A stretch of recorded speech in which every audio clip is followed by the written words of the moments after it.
Hello everyone, welcome to my channel Better Brain Institute. I am Sonia. Today we will read the chapter Nutrition in Plants from Science NCERT class 7th. तो आज हम इस chapter का जो second video अपने heterotrophic nutrition पर बनाएंगे। Autotrophic nutrition के बारे में हम अपना पहला वीडियो बना चुके हैं। तो प्लीज अगर आपको इस चैप्टर को ढंग से समझना चाहते हैं तो आप उस वीडियो को जरूर देखें। तो आइए आगे बढ़ने से पहले हम एक क्विक रिकैप करते हैं कि फर्स्ट वीडियो में हमने ऑटोट्रॉफिक न्यूट्रिशन के बारे में पढ़ा। हमने पढ़ा कि न्यूट्रिशन के दो मोड होते हैं, ऑटोट्रॉफिक न्यूट्रिशन और हेटरोट्रॉफिक न्यूट्रिशन। तो ऑटोट्रॉफिक न्यूट्रिशन क्या होता है? ऑटोट्रॉफिक न्यूट्रिशन होता है कि वो ऑर्गेनिज्म जो अपना खाना खुद तैयार करते हैं।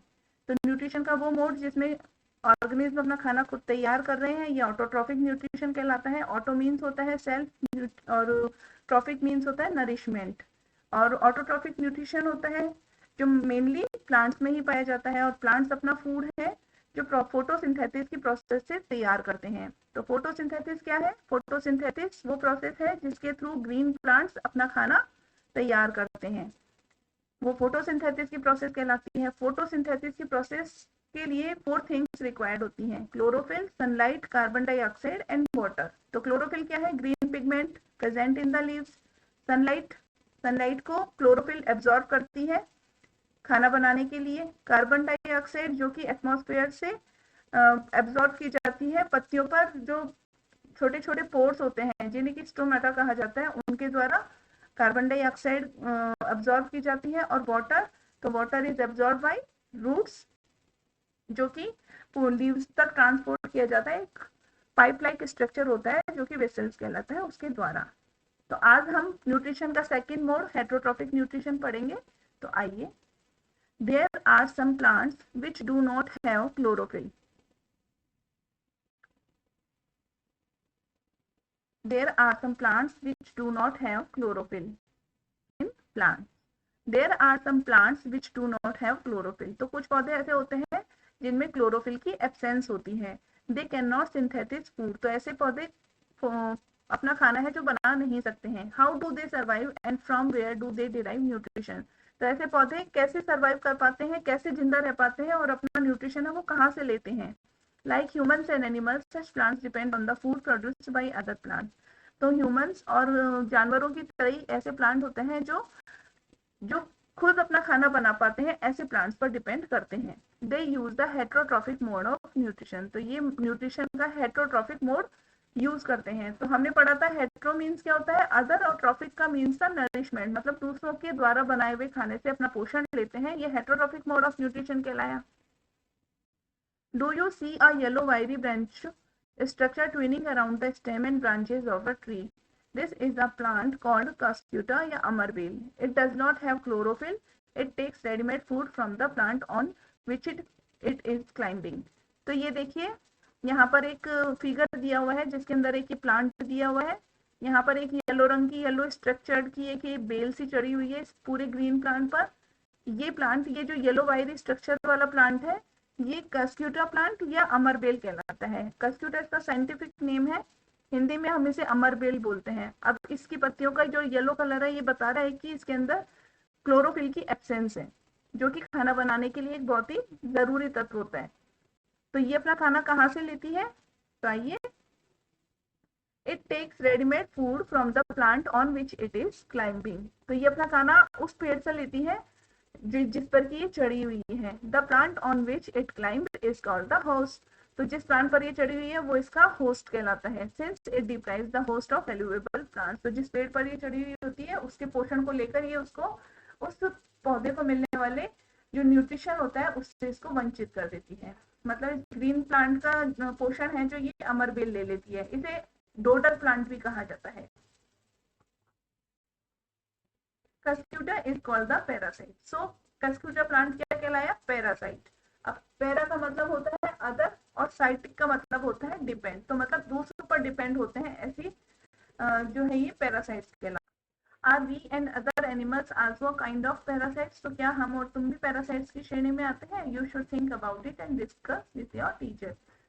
अब यहाँ पहेली एक बॉक्स में पूछ रही है कि पहेली wants to know whether mosquitoes, bedbugs, flies and leeches that suck our blood are also parasites. ये जो मच्छर होते हैं, बग्स होते हैं, ये लाइसिस वगैरह होती है, ये हमारा खून चूसती है, तो क्या ये पैरासाइट्स की श्रेणी में आते हैं? हाँ, ये पैरासाइट्स की श्रेणी में आते हैं, क्योंकि हमारे खून से ये अपना जीवन पोषित करते हैं। Have you seen or heard of plants that can eat animals? क्या आपने कभी ऐसे प्लांट्स के बारे में सुना है जो कि एनिमल्स को खाते हैं? There are a few plants which can trap insects and digest them. तो कुछ ऐसे प्लांट्स होते हैं जो कि इंसेक्ट्स को ट्रैप कर लेते हैं, कीड़े मकोड़े जो छोटे मच्छर वगैरह होते हैं उनको ट्रैप कर लेते हैं और उनको पचा लेते हैं। Is it not amazing? क्या ये अमेजिंग नहीं है? Such plants may be green or of some other color. तो ऐसे जो प्लांट्स होते हैं वो ग्रीन कलर के भी हो सकते हैं या उनका कोई और दूसरा रंग भी हो सकता है। Look at the plant in figure 1.6. अब यहाँ एक फिगर दिया हुआ है। The pitcher like or jug like structure is the modified part of the leaf. अब यहाँ पर एक ये जो लीव्स के ऊपर ये जो जग टाइप का स्ट्रक्चर है, इसे पिचर भी बोलते हैं, तो ये इस पत्तियों का मॉडिफाइड पार्ट होता है। The apex of the leaf forms a lid which can open and close the mouth of the pitcher. अब इस पिचर के ऊपर जो इस लीफ का एपेक्स यानी शीर्ष पर एक ये लिड टाइप का, एक ढक्कन टाइप का बना हुआ है, जो कि इस पिचर स्ट्रक्चर पर, इस जग स्ट्रक्चर पर बंद भी हो सकता है और खुल भी सकता है। Inside the pitcher there are hairs which are directed downwards. अब inside the pitcher, पिचर के अंदर क्या होता है? इस पिचर के अंदर कुछ ऐसी बालरूमाती संरचना होती है, रेशे से होते हैं जो कि नीचे की तरफ जाते हुए होते हैं। When an insect lands in the pitcher, अब जैसे ही कोई भी इंसेक्ट है जो इस पिचर पर बैठता है, the lid closes and the trapped insects get entangled into the hair. तो जैसे ही कोई पिचर इंसेक्ट है इस पिचर पर बैठेगा तो क्या होता है कि जो इस पिचर के ऊपर लिड है, जो ढक्कन सा है, वो बंद हो जाता है और जो मच्छर के ऊपर बैठा था वो इसके अंदर वाले बालों में उलझ जाता है। The lid closes and the insect is trapped. अब इस तरीके से ढक्कन बंद होता है और जो इंसेक्ट होता है वो उस जाल में फंस जाता है। The insect is digested by the digestive juices secreted in the pitcher and its nutrients are absorbed. अब जो इंसेक्ट अंदर फंसा था उस पिचर के अंदर जो डाइजेस्टिव जूसेस होते हैं, जो पचाने वाले रस होते हैं, उनके द्वारा पचा लिया जाता है और उससे मिलने वाले न्यूट्रिएंट्स को वहाँ एब्जॉर्ब कर लिया जाता है। Such insect eating plants are called insectivorous plants. Insectivorous plants क्या कहलाए? Insect eating plant मतलब मच्छर, कीड़े मच्छर खाने वाले पौधे insectivorous plants कहलाते हैं। Is it possible that such plants do not get all the required nutrients from the soil in which they grow? तो यहाँ पूछा है कि भाई क्या ऐसा संभव है कि भाई है ना, ये जो पौधे होते हैं जो अपना पर्याप्त न्यूट्रिशन होते हैं वो उस मिट्टी से नहीं प्राप्त कर पाते हैं जिसमें कि वो उगे हुए होते हैं। तो हाँ, वो ये पौधे ऐसी जगह पर उगते हैं जहाँ पर कि उन्हें सॉइल से पर्याप्त न्यूट्रिशन नहीं मिल पाता है। खासकर ऐसे जो पौधे होते हैं वो दलदली भूमि में उगे हुए होते हैं और खासकर वहाँ नाइट्रोजन की कमी होती है, जिसकी कमी को पूर्ति करने के लिए ये इंसेक्टिवाइरस प्लांट्स इंसेक्ट्स को खाते हैं। अब यहाँ देखिए ये कैसे इसका ये मॉडिफाइड पार्ट है, ये पिक्चर है, ये लिड है इसका। यहाँ पर इंसेक्ट जैसे ही बैठेगा, इस जगह पर जैसे इंसेक्ट आके बैठेगा, ये लिड क्लोज हो जाएगा और इस तरीके से यहाँ पर ये इस जाल में फंस जाएगा डाइजेस्टिव जूस के थ्रू।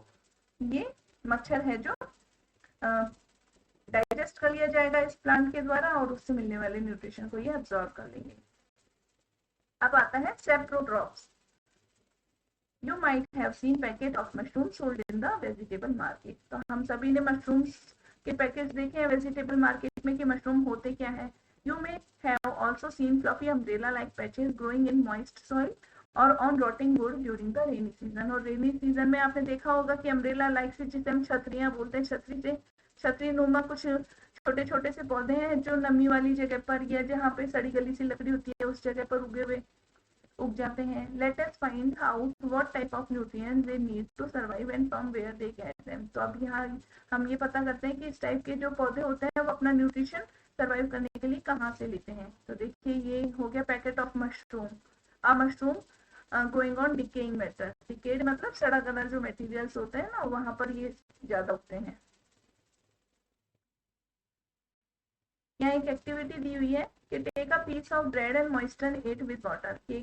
ब्रेड पीस लीजिए और उसको पानी के साथ थोड़ा गीला कर दीजिए. Leave it in moist warm place for 2 to 3 days और until fluffy patches appear on them. अब इसको 2 से 3 दिन के लिए ऐसे नम गर्म वाली जगह पर छोड़ दीजिए या फिर तब तक जब तक इसके ऊपर कुछ ग्रीन फ्लफी से पैचेस नहीं दिखाई देने लग जाए. What is the color of these patches? In patches का कलर क्या है? Observe the patches under a microscope और a magnifying glass. अब अगर हम इसको इन पैचेस को मैग्नीफाइंग ग्लास या माइक्रोस्कोप की मदद से देखेंगे तो write down your observation in the notebook. यहाँ बोला हुआ है कि अपने ऑब्जर्वेशन को एक नोटबुक में लिखिए. You will see cotton like threads spread on the piece of bread. तो जब हम मैग्नीफाइंग ग्लास से देखेंगे तो हमें क्या दिखाई देगा ब्रेड पीस पर? कॉटन लाइक थ्रेड्स मतलब पतले पतले धागे नुमा सी जो ग्रीन कलर की धागे से हैं, जाल से है, वो फैला हुआ है. These organisms are called fungi. अब ये देखिए, ये जो रेशेनुमा सी आकृति हमें दिखाई दे रही है ग्रीन से, ये फुंजी कहलाती है. हम इसे हिंदी में फफूंद बोलते हैं. फफूंद लग जाती है ना तो कई चीजों पे, तो फुंजी कहलाती है. They have a different mode of nutrition. अब इनका जो न्यूट्रिशन मोड होता है वो थोड़ा डिफरेंट होता है. They absorb the nutrients from the bread. अब इन्होंने अपना जो न्यूट्रिशन है वो कहाँ से लिया? इस ब्रेड से लिया. This mode of nutrition in which organisms take in nutrients from dead and decaying matter is called saprotrophic nutrition. तो अब ये न्यूट्रिशन का हमने पढ़ा saprotrophic nutrition, जिसके अंदर हम पढ़ रहे हैं कि भाई ऐसे ऑर्गेनिज्म जो कि अपना न्यूट्रिशन सड़ी गली चीजों पर से लेते हैं वो saprotrophic nutrition कहलाते हैं. Such organisms with saprotrophic mode of nutrition are called saprotrophs. तो saprotrophic mode of nutrition अपनाने वाले ऑर्गेनिज्म कहलाए saprotrophs. तो सेप्रो का मतलब होता है डिकेइंग मैटर. मतलब सेप्रो का मतलब हो गया डिकेइंग मैटर, सड़ी गली चीजें, और ट्रॉप्स का मतलब नरिशमेंट. तो सड़ी गली चीजों से अपना नरिशमेंट लेने वाले कहलाए saprotrophs.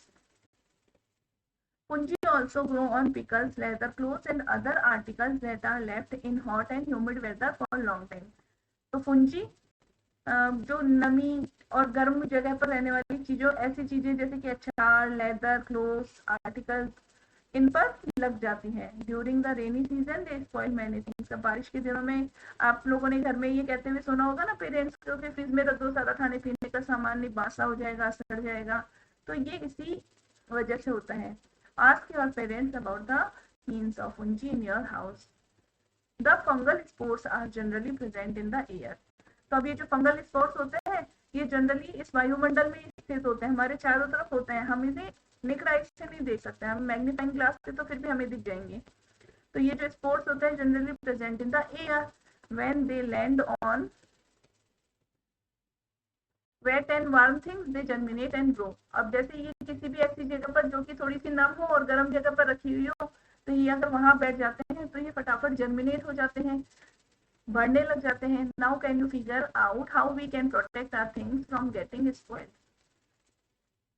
Some organisms live together and share both shelter and nutrients. अब हमने ये पढ़ा था मोड, ये वाला मोड हमने पढ़ा सेप्रोफाइटिक प्लांट्स का. अब हेटेरोट्रॉफिक न्यूट्रिशन का एक और आता है जो कि होता है सिम्बायोसिस प्लांट्स. तो some organism live together and share both shelter and nutrients. तो कुछ ऑर्गेनिज्म ऐसे होते हैं जो कि अपना जो रहने की जगह और खाना आपस में एक दूसरे के साथ शेयर करते हैं. This relationship is called symbiosis. तो ऐसी रिलेशनशिप आपस में कहलाती है symbiosis relationship. For example certain fungi live inside the roots of plants. कुछ फुंजी ऐसी होती है जो पौधे की रूट्स में रहती हैं. The plants provide nutrients to the fungus and in return the fungus provides water and certain nutrients. अब वो जो प्लांट्स होते हैं वो उस फंगस को क्या देते हैं? न्यूट्रिएंट्स देते हैं, खाना देते हैं, पोषण देते हैं, और बदले में फुंजी उनको क्या देती है? फुंजी उनको पानी या और पर्टिकुलर कुछ न्यूट्रिएंट्स उन पौधों को देती है. In organism called lichen, a chlorophyll containing partner which is an alga and a fungus live together. अब organism में एक lichen organism है जिसके अंदर क्या होता है? उसके पार्टनर है क्लोरोफिल कंटेनिंग पार्टनर एल्गा मतलब काई, और एक फंगस जब साथ में रहती है तो क्या होता है? फंगस तो काई को क्या देती है? Fungus provide shelter, water and minerals to the alga. अब फंगस ने जो एल्गा को शेल्टर दिया, वाटर दिया और मिनरल दिया, और बदले में एल्गा ने क्या दिया? In return the alga prepares and provides food to the fungus. Alga है जो उस फंगस के लिए खाना तैयार करती है.